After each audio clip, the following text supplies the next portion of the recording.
Nuestro invitado es psicólogo deportivo especializado en el desarrollo de habilidades mentales para mejorar el rendimiento deportivo. También es el creador de Caja Negra, una serie de posteos en Instagram donde rescata frases inspiradoras de atletas reconocidos. Pero también es un corredor de trail running. Hoy comparte su experiencia sobre resiliencia y frustración el licenciado Matías Sosa. ¡Oh! ¡Qué invitado que trajimos hoy, eh! Si sos corredor, seguro te cruzaste con esas cajas negras por algún lugar. ¡Hola, Matías! Mati. Buenas, ¿cómo están? ¿Cómo estás? Bueno, gracias por haber aceptado primero esta invitación. No, gracias a ustedes por invitarme. ¿Se escucha bien? ¿Se recibe bien? ¿Te escuchamos bien? Perfecto. Te vemos perfecto. ¿Vos nos escuchás bien? ¿Todo bárbaro? Sí, 10 puntos, 10 puntos. Bueno, buenísimo. Bueno, acá te trajimos a un tema que debes conocer desde los dos lados, ¿no? Desde haberlo vivido y sobre todo porque además de, como decíamos en la presentación, también sos corredor de trail y principalmente, bueno, ahora nos metemos un poco en el tema, pero conocerte también cómo llegaste a la actividad deportiva y a desarrollar... Claro, ¿cómo comenzaste a correr? ¿Qué te motivó? Como para romper el hielo. A ver, principalmente siempre estuve vinculado al deporte desde chico, ya sea digamos, en otros deportes que no eran específicamente correr, pero que involucraban correr, por ejemplo, fútbol. Claro. Me dediqué muchos años a eso en mi niñez, adolescencia, casi, que por motivos principalmente organizativos tuve que dejar. O sea, es una etapa complicada lo que es la adolescencia para descubrir vocaciones, entonces es como que eso quedó en stand-by. Específicamente cómo empecé a correr o cómo, por una cuestión de estado físico, es un deporte por ahí que no requería recurso. Mucha logística, mucho recurso, era principalmente tener un ratito y empezar. Hace unos cuantos años ya empecé de a poco, o sea, un poco especulando con esa memoria muscular que queda de los otros deportes que uno hace previamente y ir buceando de a poco o intentando lograr kilómetros, buscando sensaciones y demás. Pero bueno, principalmente arranqué así, creo que como todos. Claro. Primero en calle, que es como la típica, o sea, al menos las personas que vivimos en ciudades donde no hay mucho desnivel, empezamos así y después, por una cuestión u otra, te vas encontrando con variantes, como es lo que es correr en montaña, el trail, cross y demás situaciones, o modalidades que me fueron enganchando más y bueno, básicamente es a lo que me dedico hoy principalmente, si bien no descarto correr muchas otras carreras en otras modalidades porque también me interesan, o sea, me resulta divertido. Claro. Pero bueno, principalmente, o sea, esa es como un breve resumen, Claro. digamos, Sí. bastante escueto, digamos, de lo que es, pero bueno, es la forma en que hemos iniciado por aquí. Claro, ¿y cómo combinaste tu pasión por el deporte con tu interés con la psicología? Bueno, ahí ya se remonta a muchos más años atrás, cuando estudiaba en la facultad.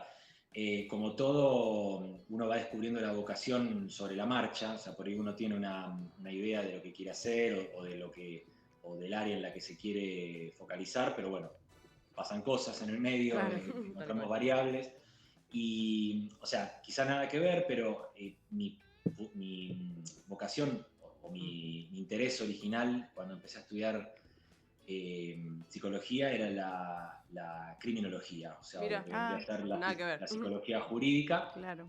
Al día de hoy es un área que me interesa mucho, que no la practico, pero que leo constantemente porque me resulta muy interesante. Y después fue derivando en mi interés por lo que es más clínica tradicional, que bueno, que es un poco lo que hago también hoy, junto con la parte deportiva. Y un día, de casualidad, porque fue encontrarse en el programa de la carrera con una materia optativa, que es Psicología del Deporte, y decir, bueno, veo a ver qué es, como para tener un pantallazo de los temas que se suelen dar, o para ver cómo encaraban esa cómo se encaraba la práctica de la psicología o la parte científica a lo que se vincula con el deporte. Y sinceramente me voló la cabeza, fue algo que no creía que podía ser, que podía estar tan linkeado y tan útil, ¿sí? Sin embargo, en ese momento, estoy hablando año 2006 aproximadamente, hablar de psicología en el deporte era como muy, una cuestión como muy sectaria, por decirlo. Claro. Sí, ahora está súper en el tapete. Bueno, y los Claro. últimos meses, viste que justamente Chiara Mainetti, que trajo coach, a colación lo de su coach deportivo, empezamos como a recibir, bueno, yo soy coach deportiva, entonces como más consultas. Soy psicopedagoga además, pero me dediqué después también así en la curiosidad de lo importante que es en la aplicación en la vida también, porque nos agarramos de la disciplina, de tener un montón de herramientas para la vida que son propias del deporte. Así que sí, súper interesante. Y bueno, básicamente ahí fue empezar a investigar con la poca bibliografía que había en ese momento. Yo, digamos, estudié en ese momento con el doctor Marcelo Roffé, creo que es hoy día el psicólogo argentino vinculado al deporte con más trayectoria y más conocimiento sobre el tema. Y bueno, básicamente él fue el que nos mostró que se podía trabajar desde ese lado. Leer sus libros, o sea, empezar a hurgar sobre temas afines, o sea, en ese momento a donde, o sea, esto te hablo de época donde había que buscar en internet. Sí, no había redes, no había tanta posibilidad como ahora, claro. Entonces era mucho libro, mucha fotocopia, mucha artículo en revista y bueno, empezar a ver desde ese lado, armar una base de trabajo y bueno, después especializarse básicamente, ¿no? Pero lo que genera eso es que de un tiempo a la fecha, como en lo que tiene que ver con la psicología en general, ¿no? Pero se ha ido como abriendo por suerte mucho el espectro y quitarle esa cuestión patológica de lo que tenía que ver con la mirada psicológica, sí, ¿no? Tal cual. Y sumado al deporte también, ¿no? Sí, además de que somos un país en el que el psicólogo es parte de nuestra agenda. O sea, sí. Creo que casi todos tenemos un psicólogo de cabecera o hemos consultado. Es bastante... No es tan común en el resto del mundo. Sí, como por acá. ahí también dejó de ser un poco tabú, ¿viste? Tal porque cual, antes era... sí, como decía él. Sí, de una. Sí, eso por suerte ha cambiado. Hoy ya la terapia, o mejor dicho, la psicoterapia, como se le quiera llamar, tiene una mirada de lo que vendría a ser la salud integral, que eso es bastante, ya es un paso y un avance importantísimo en lo que tiene que ver con eso, porque no estamos hablando de salud mental, sino que hablamos de salud integral, que se incorpora dentro de lo que tiene que ver con el estado de salud de la persona. Entonces, uno está como en permanente desequilibrio en cualquier área, uno puede estar mal físicamente, mentalmente, emocionalmente, como se lo quiera llamar, y una cosa impacta sobre la otra y poder tener, como digo yo, las patas de la mesa bien parejitas, bien parejas, sí. Habla de mayores niveles de equilibrio, y esos niveles de equilibrio se traducen o se extrapolan a todas las áreas. Claro, y bueno, y acá estamos, deportiva. Tal cual. Y acá estamos justamente en nuestra área, digamos, de deportistas. Bueno, sobre todo nosotros que somos colegas de trail. Sí. No digo que en la calle no pasa también muchísimo. Pero a mí me empezó a dar... ámbito. Claro, a mí me empezó a dar la curiosidad por las largas... me empezó a dar curiosidad y me empecé a meter en el mundo y ya, bueno, con algunas herramientas profesionales que tenía, me empecé a meter en el mundo del coaching por ese tema de que horas en la montaña, horas en una carrera, te agarra la noche, te agarra el frío, cómo transitar esos momentos, cómo cuando de golpe, bueno, mentalmente también administrar lo que te llevas para comer, cuánto falta para un pas. En calle quizás también, bueno, esto que contaba Mili en el bloque anterior, de que llego a la largada y miro para los costados y justo están todas las chicas que son de mi categoría. y cómo te empieza a jugar eso en la cabeza. Claro, la presión previa a competir, ¿no? O sea, estaría bueno eso, hablar de qué estrategia nos recomendarías a nosotros como deportistas para utilizar precarrera, en la carrera.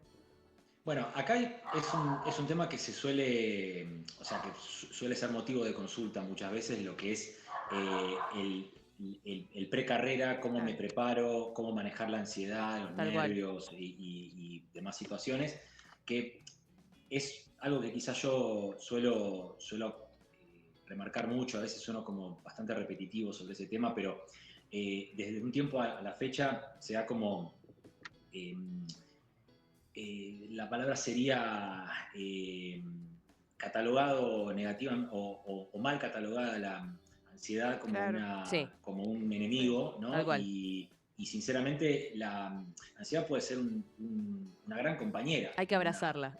En una carrera, ¿no? Es como que si nos está pasando eso en una competencia o previo a una competencia, se debe principalmente a porque lo que estamos haciendo no nos da igual, no nos da lo mismo, tiene cierto interés, cierta expectativa, que es un poco esto lo que ahora lo vamos a linkear con lo de la frustración, ¿no? Pero es como trabajar sobre esa ansiedad, poder identificar sobre qué viene, sobre qué se establece, si es una cuestión orgánica o puramente psicológica, que ya es un paso muy importante para el deportista poder identificar si viene de un lado o si viene del otro, ¿sí? O sea, pareciera lo que estoy diciendo es una verdad de perogrullo, pero no. el que el deportista pueda saber si lo que le está pasando se debe a cómo organiza sus recursos previo a la competencia o si es una activación normal por lo que está pasando o por lo que va a vivir, ya resuelve 50% del problema o de la ecuación. El poder, o sea, obviamente cuando hay casos de mucho nerviosismo, a veces se puede pensar hasta injustificado, ¿no? Esto de que mucha gente no compite por un podio, por un puesto o por algo puntual, pero sin embargo presentarse a una situación nueva, como puede ser una carrera, encontrarse con algo que... enfrentarse en unos minutos a algo que no sabe que va a pasar, es lógico que despierta ansiedad. Tal cual. Es lógico que nos eleve nuestros niveles de alarma como para poder identificar qué es lo que nos va a veces pasar. También sabes que te vas a enfrentar a malestares o a situaciones y quizás no es a lo desconocido, sino a lo que uno sabe que viene, va a pasar. O que imagina que puede llegar a pasar y después finalmente no termina ocurriendo. Bueno, eso principalmente es uno de los motivos mayores de ansiedad precarrera e intracarrera, que es el magnificar situaciones de posible dificultad o posible malestar que hace que uno empiece a vivir la situación mucho tiempo antes de que ocurra, ¿no? Entonces es como que estás corriendo, por decir, en el kilómetro 4 y ya estás pensando en lo que va a pasar en el kilómetro 11 y eso hace que, o sea, ese nivel de activación o de hiperactivación, ya estamos hablando, que se junta con toda con frecuencias cardíacas elevadas, con frecuencias respiratorias elevadas, con sudoración y un montón de cosas que está muy a la par de lo que se conoce a veces como un episodio ansioso, y uno no puede identificar si lo que está pasando se debe a la exigencia de la carrera o si se debe a una autoexigencia en relación a lo que nos vamos a encontrar. Sí, bueno, de hecho, la otra vez Adri nos contaba, bueno, justo hoy Adri no pudo estar, pero justo este día era el que no se quería perder porque le fascina, que es nuestro otro conductor. Él corrió en Pinamar, una carrera que se hace, no la del desierto, otra, o en Gesell, no me acuerdo muy bien. Sí. Y se había retrasado, fue este verano, se había retrasado en el horario y un corredor entró como en crisis porque veía que su reloj ya marcaba, creo que eran 15 kilómetros, y le estaba marcando 16 y ya estaba oscurito y entró en un estado de ansiedad bastante importante y es una anécdota que a él le quedó muy marcada de su experiencia en esa carrera, que no la vivió él personalmente, pero vio como otro chico había entrado en un estado de ansiedad importante. Sí, bueno, sí, eso, a ver, una de las cosas que pasa con esta cuestión es que, o sea, yo soy muy recalco mucho eso y lo suelo trabajar mucho con los deportistas con los cuales atiendo o con los cuales trabajo, que es el tema de las planificaciones, ¿sí? Claro. O sea, trabajar sobre planificaciones detalladas, teniendo en cuenta cómo resolver situaciones posibles en carrera, ¿no? Pero va más allá de una planificación el hecho de que uno quiera tener todo bajo control. Ese quizás es uno de los grandes problemas que hay y que se malinterpreta con ser meticuloso a la hora de ver cómo vamos a manejar, por ejemplo, una transición en lo que es montaña, o ver cuánto vamos a comer, o ver qué tiempo, porque el tema del tiempo es algo que da para hablar. Sí, es para un programa entero de una, sí. Claro, que sinceramente se transforma como en una especie de epidemia, ¿no? El marcar lo positivo o lo negativo de una carrera. ¿Cuánto tardaste? Que uno hace, exacto. ¿No? Odio que me pregunten cuánto tardaste. Sí. Bueno, tardé lo que tenía que tardar. Claro, pero principalmente lo que sucede es que hay como una disociación. Muchos corredores tienen como a veces voluntaria, a veces involuntaria, que disocian lo que tiene que ver con el rendimiento con un buen tiempo, ¿no? Entonces, ahí entra como una lucha interna a donde encontrás gente que te dice, no, yo lo que voy es a divertirme, yo lo que voy es a conectar con la naturaleza, lo que voy es a pasar un rato con amigos en la montaña, y cuando termina la carrera lo primero que hace es agarrar la clasificación y ver a dónde salió, ¿no? Entonces es como que ese plan, ese currículum oculto, como se dice, de lo que yo espero de la competencia y lo que me encuentro en la competencia, si se llega a presentar durante el trayecto o durante el recorrido, son factores que despiertan mucho estas antenas de ansiedad. O sea, el pensar que voy a hacer una carrera, por ejemplo, no sé, en 3 horas y media, y voy mitad del recorrido, voy 2 horas 10, automáticamente pareciera como que ya corrí mal, que me preparé mal. Sí, te afecta, te termina afectando. Claro, que esto es matemática, y si algo no es matemático, es el correr en montaña, principalmente. No, para nada. Entonces es como que el manejar esas variables, manejar esas expectativas, que son casi siempre ideales, ¿no? Esto de voy a hacer tal tiempo o espero hacer tal tiempo. Bueno, si no hiciste tal tiempo, o sea, ¿implica que corriste mal? Eso ya es una pregunta como para claro. Sí, de hecho en el bloque anterior hablábamos de eso, de que hay muchos que han tenido la peor experiencia de su vida. Creo que, no sé si viste el video de Adrián, que él cuenta que la peor experiencia de su vida llegó primero, hizo podio, o sea, fue el más rápido de la carrera. Sin embargo, fue una de las carreras en la que peor lo pasó, porque su cabeza, pudo, digamos, reconstruir y avanzar en esa lucha mental. Pero no tiene que ver con ganar, perder, llegar primero, hacer más tiempo o hacer menos tiempo, el tiempo que uno tarde, sea calle o sea montaña. Y en montaña ni hablar, que hay miles de factores que no dependen de vos. Un río que te creció, no sé, cualquier cosa. Un cambio de clima. Un cambio de clima, tal cual. Un kilómetro de más, un kilómetro de menos. Que además no son nunca exactos los kilómetros, o sea, es como que lo primero que tenés que sacarte, creo que por eso me enamoré de la montaña, aparte del paisaje. Porque lo primero que te sacás es el chip de lo que te vas a tardar. O sea, te tenés que organizar con la comida más o menos. Más o menos no, te tenés que organizar con la comida para que llegues a alimentarte, a nutrirte bien y a hidratarte bien, y después dejar que fluya. Sí, aparte hay otra cosa que se suele como hacer bastante, que es comparar carreras, ¿no? Claro. Y eso también es un error garrafal, porque, o sea, se mide una cantidad de desnivel positivo o de desnivel negativo, de desnivel total, sobre lo que se ha hecho en otras competencias, ¿no? Entonces, eso marca un tiempo, un parámetro de lo que me debería pasar en esa carrera. Claro. Cuando técnicamente pueden ser carreras con menos desnivel, pero un recorrido o un terreno totalmente técnico, y eso hace que nuestra velocidad crucero sea menos que nuestra proyección original o esa idea previa que teníamos de lo que queríamos hacer no nos salga, y se nos terminó la carrera ahí. Es como y ya eso genera que durante el recorrido que vos fuiste a supuestamente disfrutar, la empieces a pasar mal, ¿no? Y eso a veces te puede acompañar 1 kilómetro, 2 minutos o todo lo que queda por delante hasta llegar a meta, ¿no? De hablar. Y me parece que es importante reconocer que siempre en algún momento un poquito mal la vas a pasar, no es que, Pero, o sea, total, siempre, en cualquier necesario. carrera, claro, porque hay un montón de factores que hacen que la pase, ese famoso cambio de aire hasta que enganchás, entonces ya la respiración, la agitación, la sensación acá, o a mí me pasa que el aire que siento que pasa helado y capaz que hace 35 grados, pero hasta que acomodo el aire, hasta que mi cuerpo se acomoda a ese ritmo, la pasás mal. Entonces, amigarse un poco también con esas sensaciones que son momentáneas y que pasan.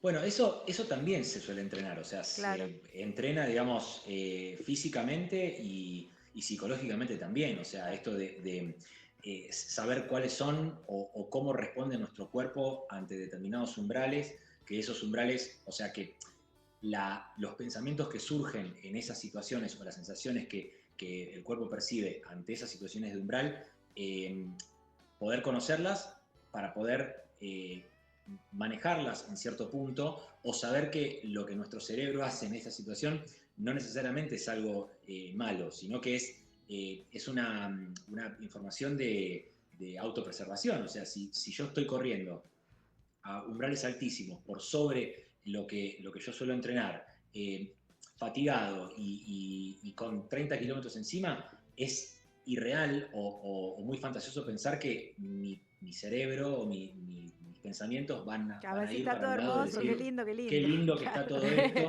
cuando uno está gastando energía a lo loco y cuando supuestamente nuestra cabeza lo que hace es preservarnos, decir, bueno, a ver, estás gastando un montón de energía, un montón de recursos, ¿cuánto tiempo más vas a seguir corriendo? ¿No? Entonces es como ese planteo que se hace interno, que no se puede como racionalizar, se manifiesta a veces o muchas veces en sensaciones físicas. Entonces aparecen ahogos, aparecen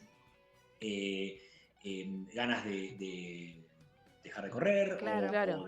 o digamos como pensar que nos está saliendo mal lo que estamos haciendo, cuando técnicamente es una demanda energética alta a nivel físico y a nivel psicológico. Claro. ¿Y cómo, por ejemplo, para gestionar sería la frustración después de esas malas carreras? Porque creo que a todos nos ha pasado que hicimos una carrera que nos fue horrible y no querés correr más, ¿viste? O, por ejemplo, a mí me pasó y me pasa que hace como 5 meses que no corro una carrera después de una que me fue mal. Bueno, pero te lesionaste. Claro, bueno, me lesioné después.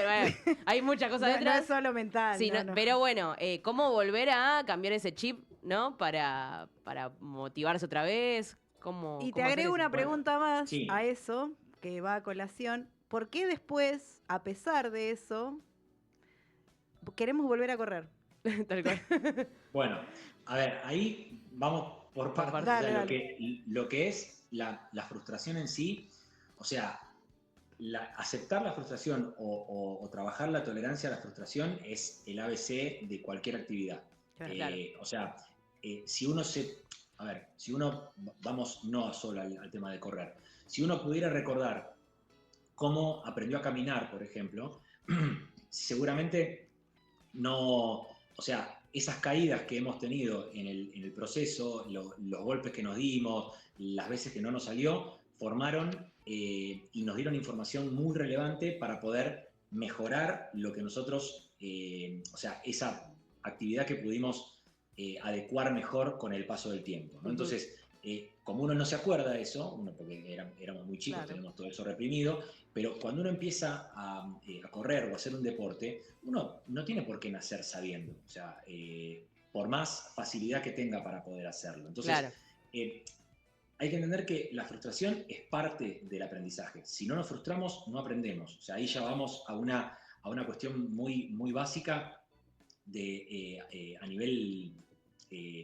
estructura de pensamiento, que si no se nos presenta conflicto, no tenemos nada para resolver y no aprendemos nada nuevo.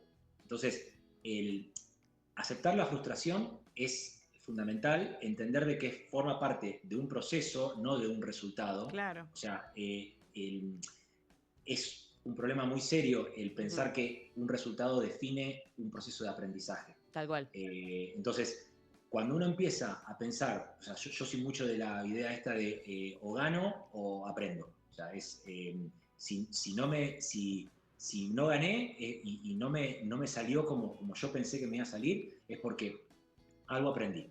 Entonces, esa suma entre errores y aciertos es lo que genera el aprendizaje. Entonces, si uno no entiende que el error forma parte fundamental del aprender, ya la frustración no se vive como tal, no se vive como decir, bueno, obviamente, esto lo estoy diciendo, si alguien preparó una carrera durante mucho tiempo o esperaba lograr un resultado y ese resultado no sale, es lógico que aparezca dolor, aparezca enojo, aparezca tristeza y un montón de cosas. Claro, pero ahí es que no te impida mantenerte y seguir adelante. Claro, claramente tiene que ver con eso, manejar la frustración. O sea, el gran problema acá es intentar evitar o reprimir esa frustración. O sea, la frustración se analiza, se identifica y se reprograma en relación a eso, ¿sí? Entonces es como que toda esa pauta, bueno, que viene también por establecer metas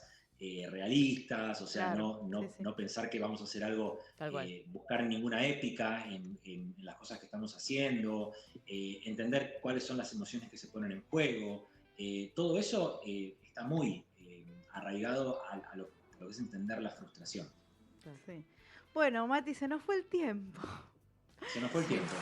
La verdad que rápido. No, viste, se pasa volando. Estamos pensando en agregar una hora, mira, porque la verdad que cuando los temas son así muy interesantes, se nos va rapidísimo. Bueno, agradecerte un montón, que un sábado te copes a salir acá por el streaming. Un gustazo enorme. Te venimos siguiendo ya hace un tiempo, por eso fue como enseguida cuando pensamos en hablar de este tema, pensamos en contactarte, así que gracias. Y bueno, la idea de este programa es darle voz a los atletas y contar desde lo profesional cómo cada uno se desarrolló, y el cierre es todo tuyo.